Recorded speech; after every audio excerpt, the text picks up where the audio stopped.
سب سے پہلے تو میں بہت شکر گزار ہوں اس ادارے کا جسے قاسم علی شاہ فاؤنڈیشن کہتے ہیں۔ شاید آپ کو علم نہ ہو کہ کبھی میں اور شاہ صاحب قاسم علی شاہ صاحب پیر و مرشد، کبھی ہم اشفاق صاحب کی کلاسوں میں بیٹھ کے، بانو آپا کی کلاسوں میں بیٹھ کے، اور پبلک لائبریری کی سیڑھیوں میں بیٹھ کے، اور وہاں پہ مغلیہ دور کے بنے ہوئے کچھ کمروں میں بیٹھ کے ہم سوچا کرتے تھے کہ کوئی ایسا ادارہ ہو۔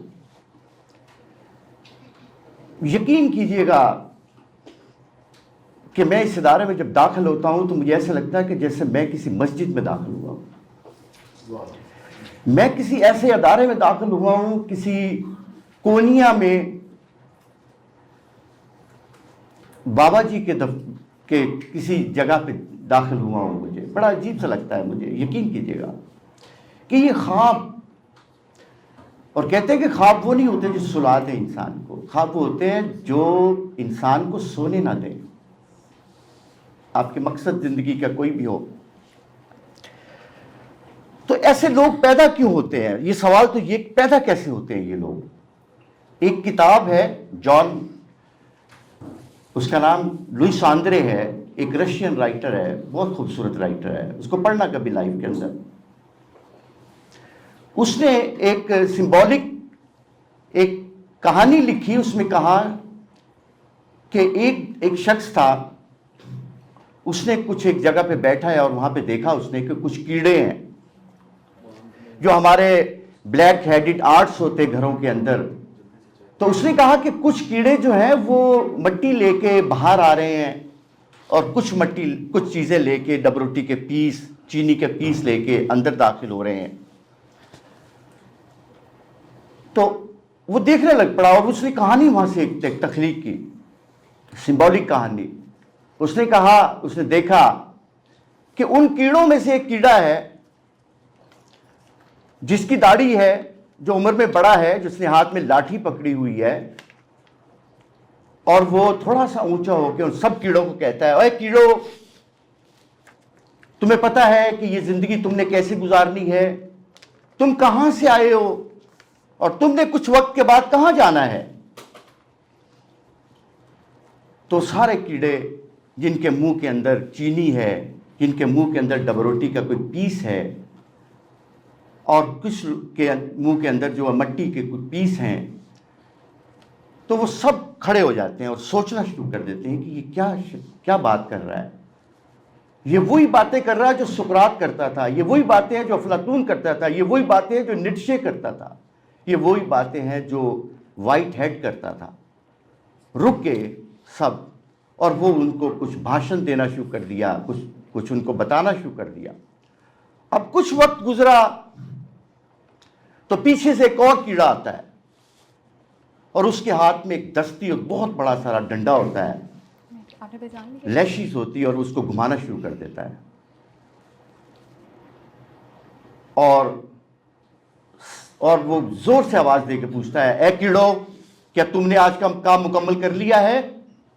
تو سب کیڑے اپنے کاموں میں لگ جاتے ہیں، اور وہ بھاشن دیتا رہ جاتا ہے وہ شخص جس کے ہاتھ میں ڈنڈا ہوتا ہے، جو بوڑھا ہوتا ہے، جس کی داڑھی ہوتی ہے۔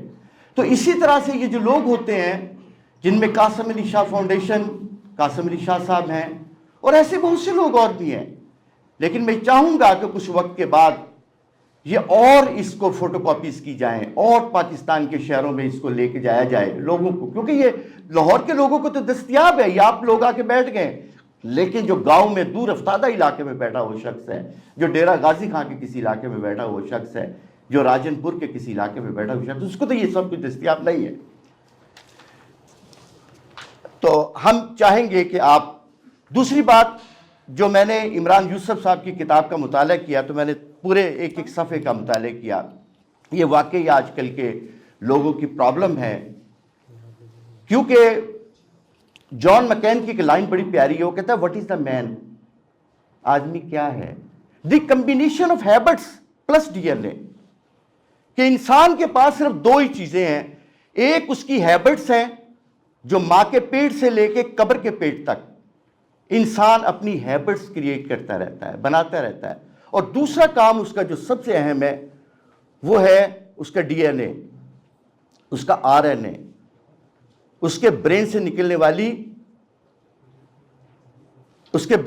वाले केमिकल्स। इसके अलावा इंसान कुछ भी नहीं है। तो एक बात, दूसरा, इन्होंने कुरान मजीद फुरकान हमीद से उसको रिलेट किया है। जो आदमी मराकबे को समझ सकता है उसको पता है कि मराकबा क्या होता है। इन्होंने बड़ा एक पूरा चैप्टर दिया मराकबे के ऊपर, और मुझे बड़ी खुशी हुई थी इस बात की, क्योंकि मराकबा एक ऐसी चीज है, क्योंकि हमने जो पहला वक्त गुजारा है, एक सदी गुजारी है, उसमें सबसे पहला जो सबसे बड़ा काम इंसान ने किया था वो एक ही काम था। वो क्या? कि वो विटामिन ढूंढ रहा था कि किस चीज में क्या चीज है।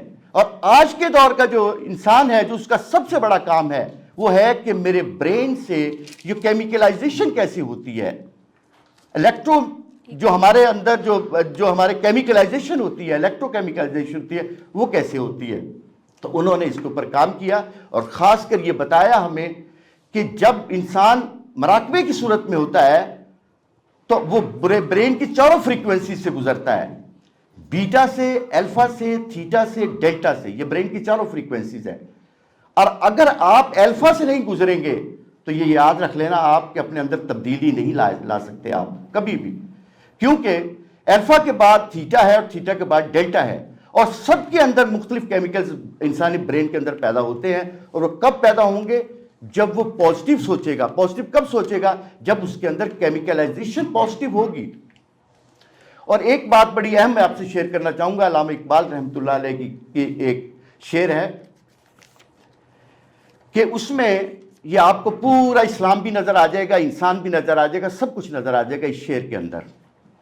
एक दफा मुलाकात शैतान की अल्लाह सुब्हाना ताला के साथ होती है कहीं पे, और वो गिला करते हैं कि इंसानों के बारे में, कहते हैं कि यही आदम में सुल्तान बहरो बरका, कि अल्लाह करीम तूने इसको बना दिया, सब कुछ दे के भेज दिया, इसको जमीन और आसमान दे दिया, इसको मट्टी दे दी, इसको समंदर दे दिए, सब कुछ इसको दे दिया, और इसको सजदा तूने हमसे करवाया था और मैं इनमें रहता हूं।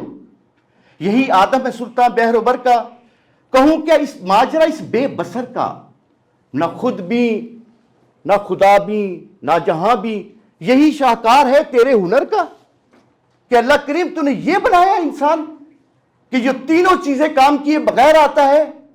सबसे पहला काम उसने क्या करना था? अपने आप को पहचानना था। ये जो किताब बताई गई है आपको, ये कुरान मजीद फुरकान हमीद किया गया, ये अदारे जो आपके लिए हैं, ये किस लिए अदारे हैं? ये सिर्फ आपको अपनी जात के इदराक के लिए, अपनी जात को पहचानना है कि मेरे अंदर कब डोपामिन पैदा होता है, कब सेरोटोनिन पैदा होता है मेरी ब्रेन के अंदर। और नबी पैगंबर भी इसी काम के लिए आते हैं, इसके लिए आते हैं, क्योंकि 8.7 मिलियन मखलूकात हैं कायनात के ऊपर, लेकिन अल्लाह ताला कसमें मेरी उठा रहा है, वत्तीनी वज़्ज़ैतूनी वत्तूर सीनीन वहाज़िल बलदिल अमीन लक़द खलक़नल इंसान फ़ी अहसनि तक़वीम, कि ये जो इंसान है ये मैंने बहुत बड़ी चीज बना के भेजा। अब सवाल ये है कि इसके पास सबसे अहम चीज है क्या? वो है कॉन्शियसनेस। इस कायनात के ऊपर अगर बहुत बड़ी कोई चीज है तो वो सिर्फ कॉन्शियसनेस है। और कॉन्शियसनेस का मतलब क्या होता है कि सबसे पहले मैं अपने बारे में पहचानूं कि मैं कौन हूं, दूसरा कि मेरे सामने जो शख्स है वो कौन है, और तीसरा ये कि ये कायनात क्या चीज है। तो इकबाल इसी के लिए कह रहा है कि क्या तूने अपने आप को पहचान लिया, और दूसरी बात यह है कि क्या तूने खुदा को पहचाना जो तेरा बनाने वाला था, क्या उसको तूने पहचान लिया। और तीसरा आखिरी चीज जो साइंस और टेक्नोलॉजी जिसके गिर्द घूमती है, ये टाइम और स्पेस, इसमें मैटर और इसमें एनर्जी, इसको समझना, ये इंसान का सबसे अहम काम है। Thank you very much ji.